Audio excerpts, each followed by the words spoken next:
La historia de Lyle y Eric Menendez es un relato desgarrador que ha resonado en la sociedad estadounidense desde los años 90. Nacidos en Nueva York, estos hermanos crecieron en una familia adinerada que aparentaba tenerlo todo: riqueza, educación privada y una vida llena de lujos. Sin embargo, detrás de las puertas de su mansión en Beverly Hills se escondía un oscuro secreto que culminaría en un acto de violencia devastador. Desde su infancia, Lyle y Eric sufrieron abusos físicos, emocionales y sexuales a manos de su padre, José Menendez. Este hombre, un inmigrante cubano que había alcanzado el éxito como ejecutivo en la industria del entretenimiento, era conocido por su carácter controlador y manipulador. Los hermanos describieron a su padre como un tirano que exigía perfección y que utilizaba el miedo para mantenerlos bajo su dominio. El trauma acumulado por años de abuso fue fundamental para entender el desenlace trágico de la noche del 20 de agosto de 1989. Did your father have sexual contact with you? Yes. And how did it start?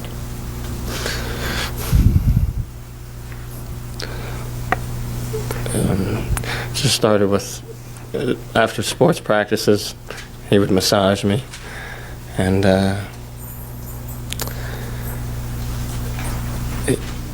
we would have these talks, and he would show me, and he would fondle me, and he would ask me to do the same with him, and I would touch him, and we would undress.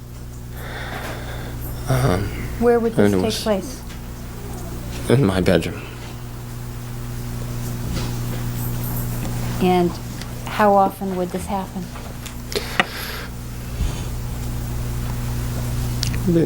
Like 2 or 3 times a week. José Menendez era un inmigrante cubano que se mudó a Estados Unidos en 1960, buscando escapar del régimen comunista de Fidel Castro. Esta decisión fue impulsada por su deseo de una vida mejor y oportunidades económicas. Antes de emigrar, José sufrió muchos abusos en su infancia en Cuba, donde se dice que fue víctima de maltrato por parte de su padre. Este contexto de abuso familiar influyó en su carácter controlador y violento en su propia familia. Una vez en Estados Unidos, José trabajó arduamente para construir su imperio en la industria del entretenimiento, ascendiendo hasta convertirse en un influyente ejecutivo de RCA, la empresa que firmó a artistas icónicos como Elvis Presley. Sin embargo, detrás de su éxito profesional, era descrito como un hombre severo y dominante, obsesionado con el control tanto en su hogar como en su carrera. Era un hombre ambicioso que exigía perfección de sus hijos y, según las declaraciones en el juicio, ejercía un nivel enfermizo de control sobre ellos. Kitty Menendez, la madre de los hermanos, también tuvo una infancia difícil. Aunque no se conocen detalles específicos sobre abusos sufridos durante su niñez, se sabe que enfrentó problemas emocionales significativos a lo largo de su vida. Kitty luchaba con problemas de autoestima y adicciones, lo que la llevó a ser una figura pasiva en el hogar. Aunque no perpetraba los abusos directamente, permitía que su esposo abusara de sus hijos. Esto se debe a una combinación de miedo y dependencia emocional hacia José, quien mantenía un control estricto sobre ella. A pesar de no ser una agresora directa, Kitty también mostró comportamientos problemáticos hacia sus hijos. Los hermanos han mencionado que ella a veces minimizaba sus experiencias o no intervenía cuando ocurrían los abusos. Su lucha con la depresión y el abuso del alcohol y medicamentos complicó aún más la dinámica familiar. El 20 de agosto de 1989 marcó un punto sin retorno para los hermanos Menendez. Temerosos de que los abusos se intensificaran, decidieron poner fin a la violencia que habían soportado durante años.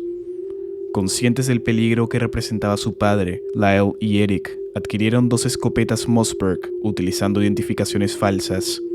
Esa noche, armados con estas armas, entraron a la sala de su hogar y asesinaron brutalmente a sus padres.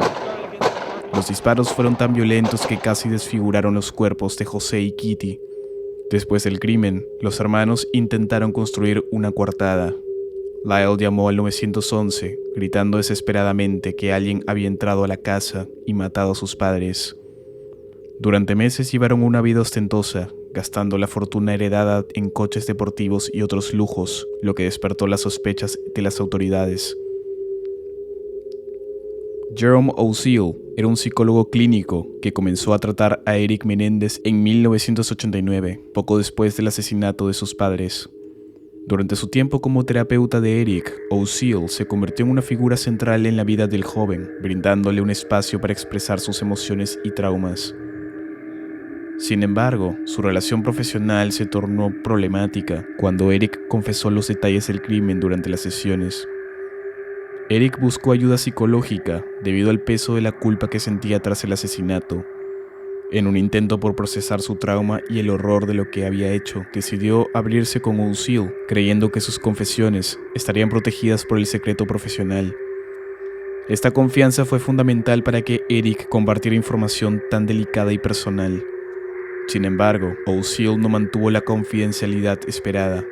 En lugar de proteger la información sensible que Eric le había confiado, grabó las confesiones sin su consentimiento y luego compartió esas grabaciones con su amante, Judah Lone Smith.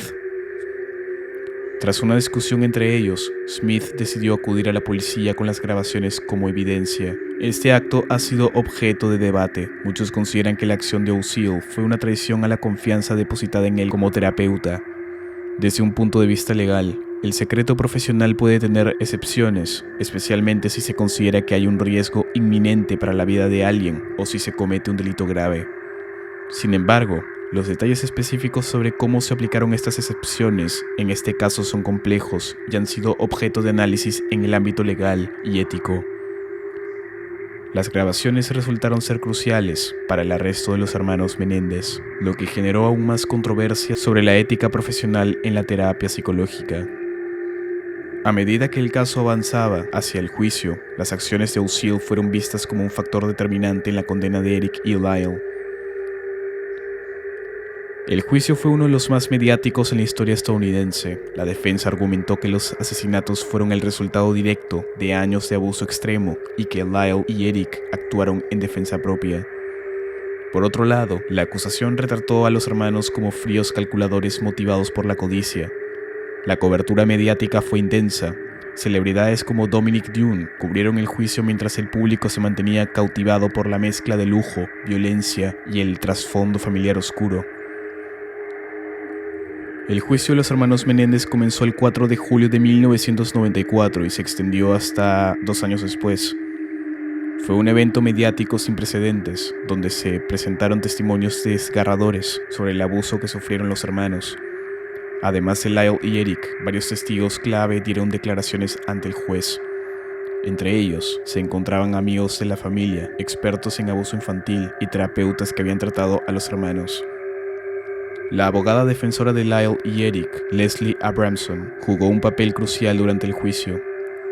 Abramson fue contactada por la familia después del arresto de los hermanos.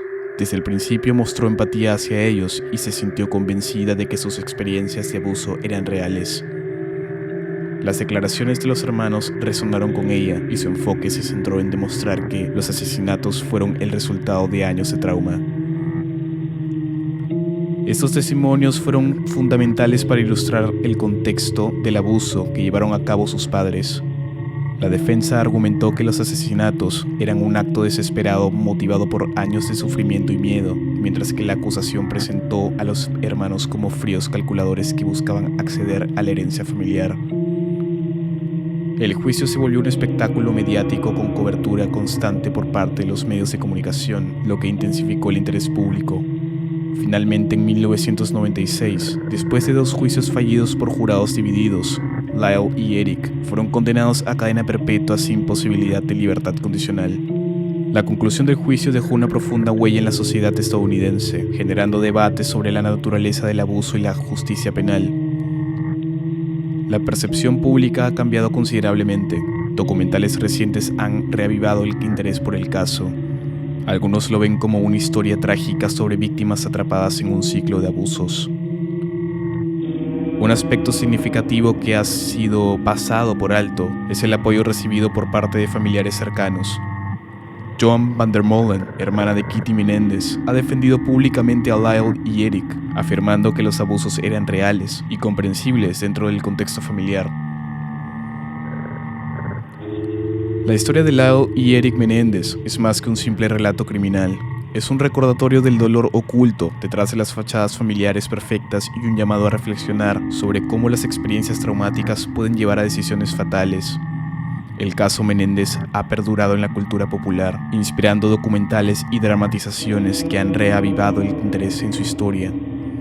Entre las figuras contemporáneas que han expresado apoyo hacia los hermanos se encuentran Kim Kardashian y el actor Cooper Cox.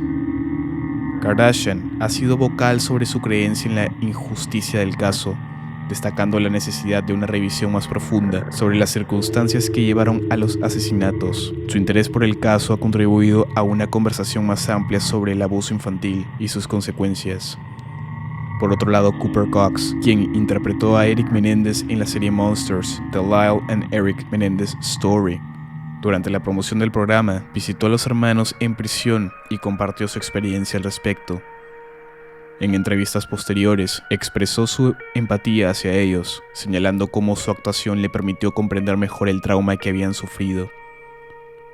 Ambas figuras han ayudado a humanizar a los hermanos Menéndez ante una nueva generación que busca entender no solo el crimen cometido, sino también las raíces del mismo. El legado del caso sigue siendo un tema de discusión relevante hoy en día, planteando preguntas difíciles sobre justicia, empatía y las repercusiones del abuso familiar. La narrativa continúa evolucionando mientras se explotan nuevas perspectivas sobre lo ocurrido y se busca una mayor comprensión de las complejidades del trauma humano.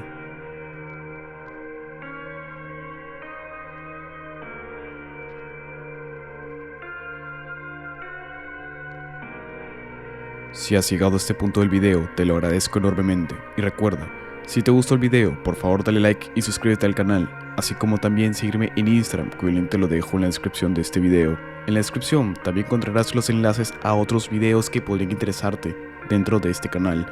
No olvides activar la campana de notificaciones para saber cuándo es que voy a subir un nuevo video, ni tampoco de escribirme a mi correo acerca de alguna idea en particular, o alguna historia o caso que te gustaría que comente o relate en un próximo video.